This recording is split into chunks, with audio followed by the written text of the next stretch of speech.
The Giver, Chapter 6. Read by Mr. Stitt. "Lily, please hold still," Mother said again. Lily, standing in front of her, fidgeted impatiently.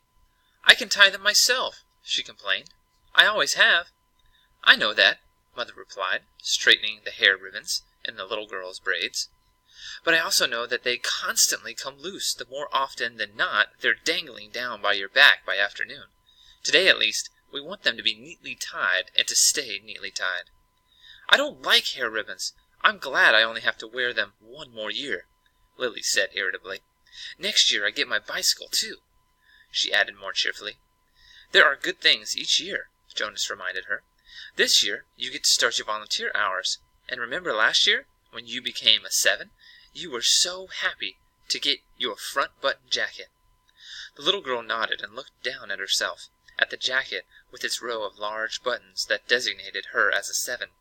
4s, 5s, and 6s all wore jackets that fastened down the back, so that they would have to help each other dress and would learn interdependence. The front button jacket was the first sign of independence, the first very visible symbol of growing up. The bicycle, at 9, would be a powerful emblem of moving gradually out into the community, away from the protective family unit. Lily grinned and wriggled away from her mother. "And this year you get your assignment," she said to Jonas in an excited voice. "I hope you get pilot, and that you take me flying." "Sure I will," said Jonas.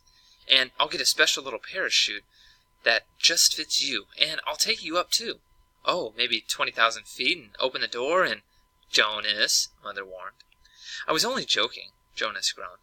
"I don't want a pilot anyway. If I get pilot, I'll put in an appeal. Come on," Mother said. She gave Lily's ribbon a final tug. "Jonas, are you ready? Did you take your pill? I want to get a good seat at the auditorium." She prodded Lily to the front door, and Jonas followed. It was a short ride to the auditorium, Lily waving to her friends from the seat on the back of Mother's bicycle. Jonas stowed his bicycle beside Mother's and made his way through the throng to find his group. The entire community attended the ceremony each year. For the parents, it meant 2 days' holiday from work. They sat together in a huge hall. Children sat with their groups until they went, one by one, to the stage. Father, though, would not join Mother in the audience right away. For the earliest ceremony, the naming, the nurturers brought the new children to the stage. Jonas, from his place on the balcony with the 11s, searched the auditorium for a glimpse of his father. It wasn't at all hard to spot the nurturers' section at the front. Coming from it were the wails and howls of new children who sat squirming in the nurturers' laps. At every other public ceremony the audience was silent and attentive, but once a year they all smiled indulgently at the commotion from the little ones waiting to receive their names and their families. Jonas finally caught his father's eyes and waved. Father grinned and waved back, then held up a hand of a new child on his lap, making it wave too. It wasn't Gabriel. Gabe was back at the nurturing center today, being cared for by the night crew. He had been given an unusual and special reprieve from the committee, and granted an additional year of nurturing before his naming and placement. Father had gone before the committee with a plea on behalf of Gabriel, who had not yet gained the weight appropriate to his days of life, nor begun to sleep soundly enough at night to be placed with the family unit. Normally such a new child would be labeled inadequate and released from the community. Instead, as a result of Father's plea, Gabriel had been labeled uncertain and given an additional year. He would continue to be nurtured at the center and would spend his nights with Jonas's family unit.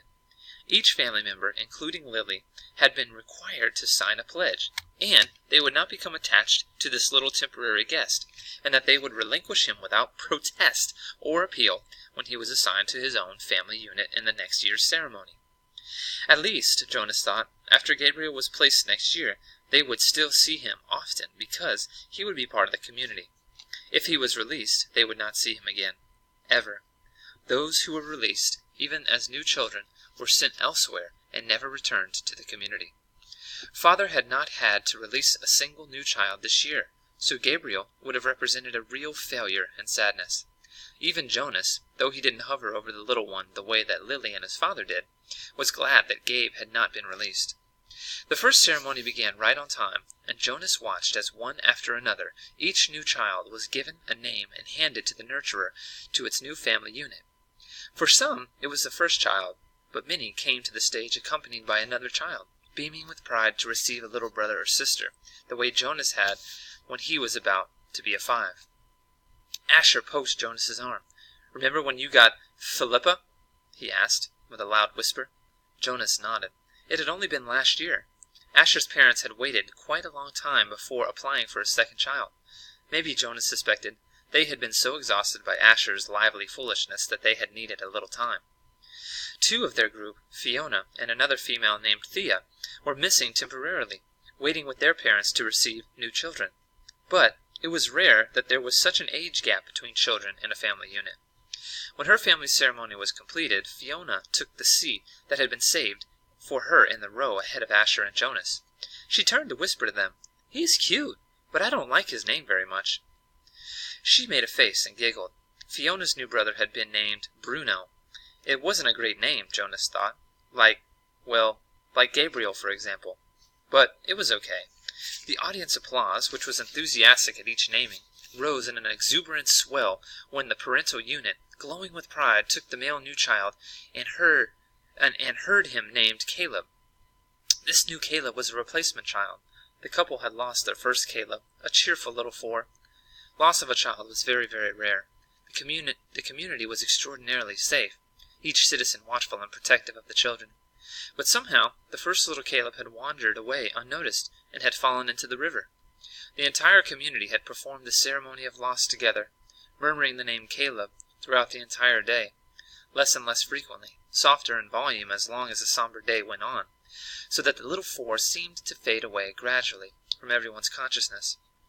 Now, at this special naming, the community performed a brief murmur of replacement ceremony, repeating the name for the first time since the loss, softly and slowly at first, then faster, with greater volume, as a couple stood on the stage, the new child sleeping in the mother's arms. It was as if the first Caleb were returning. Another new child was given the name Roberto, and Jonas remembered that Roberto, the old, had been released only last year. But there was no murmur of replacement ceremony for the new little Roberto. Release was not the same as loss. He sat politely through the ceremonies of 2 and 3 and 4, increasingly bored as he was each year. Then a break for the midday meal served outdoors, and back again to the seats for the 5s, 6s, 7s, and finally, last of the first day's ceremonies, the 8s. Jonas watched and cheered as Lily marched proudly to the stage, became an 8, and received the identifying jacket that she would wear this year. This one with smaller buttons and, for the first time, pockets, indicating that she was mature enough now to keep track of her own small belongings. She stood solemnly, listening to the speech of firm instructions on responsibilities of 8 and doing volunteer hours for the first time. But Jonas could see that Lily, though she seemed attentive, was looking longingly at the row of gleaming bicycles, which would be presented tomorrow morning to the 9s. Next year, Lily-Billy, Jonas thought. It was an exhausting day, and even Gabriel, retrieved in his basket from the nurturing center, slept soundly that night. Finally, it was the morning of the ceremony of 12. Now Father sat beside Mother in the audience. Jonas could see them applauding dutifully as the 9s, one by one, wheeled their new bicycles, each with its gleaming name tag attached to the back, from the stage. He knew that his parents cringed a little, as he did, when Fritz, who lived in the dwelling next door to theirs, received his bike and almost immediately bumped into the podium with it. Fritz was a very awkward child, who had been summoned for chastisement again and again. His transgressions were small ones always: shoes on the wrong feet, schoolwork misplaced, failure to study adequately for a quiz.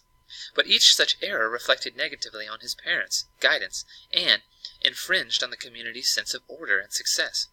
Jonas and his family had not been looking forward to Fritz's bicycle, which they realized would probably too often be dropped in the front walk instead of wheeled neatly into its port. Finally, the 9s were all resettled in their seats, each having wheeled a bicycle outside where it would be waiting for its owner at the end of the day. Everyone always chuckled and made small jokes when the 9s rode home for the first time. "Want me to show you how to ride?" old friends would call.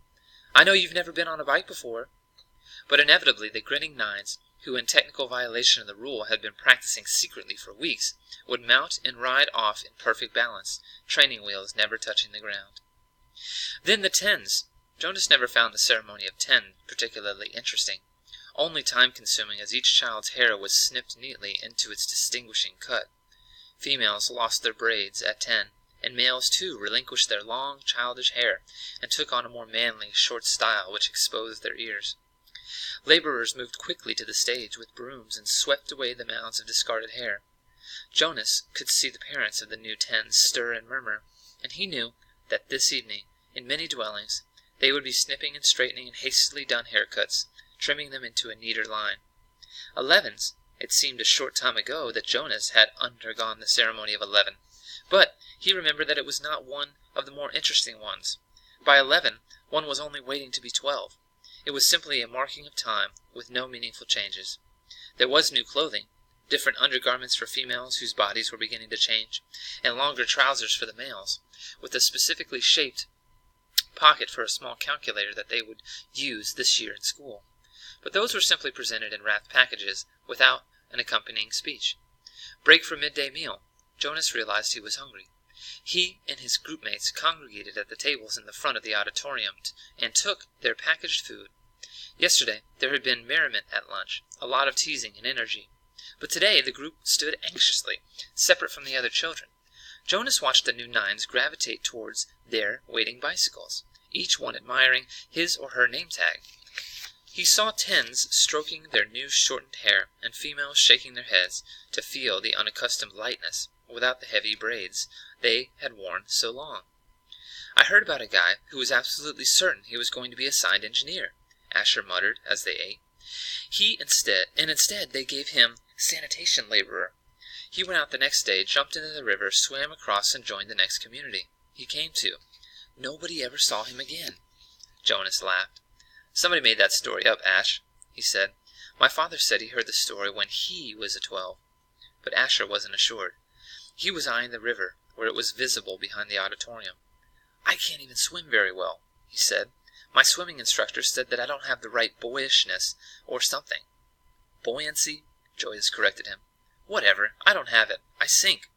"Anyway," Jonas pointed out, "have you ever once known of anyone, I mean really known for sure, Asher, not just heard a story about it, who joined another community?" "No," Asher admitted reluctantly. "But you can. It says so in the rules. If you don't fit in, you can apply for elsewhere and be released. My mother says that once, about 10 years ago, someone applied and was gone the next day." Then he chuckled. "She told me that because I was driving her crazy. She threatened to apply for elsewhere." "She was joking." "I know, but it was true, what she said, that someone did that once. She said that it was really true. Here today, gone tomorrow, never seen again, not even a ceremony of release." Jonas shrugged. It didn't worry him. How could someone not fit in? The community was so meticulously ordered, and choices so carefully made. Even the matching of spouses was given such weighty consideration that sometimes an adult who applied to receive a spouse waited months or even years before a match was approved and announced. All of the factors, disposition, energy level, intelligence, and interests, had to correspond and interact perfectly. Jonas's mother, for example, had higher intelligence than his father, but his father had a calmer disposition. They balanced each other. Their match, which, like all matches, had been monitored by a committee of elders for 3 years before they could apply for children, had always been a successful one. Like the matching of the spouse and the naming of a placement of a new child, the assignments were scrupulously thought through by the committee of elders. He was certain that his assignment, whatever it was to be, and Asher's too, would be the right one for them. He only wished that the midday break would conclude, that the audience would re-enter the auditorium, and the suspense would end. As if in answer to his unspoken wish, the signal came, and the crowd began to move towards the doors.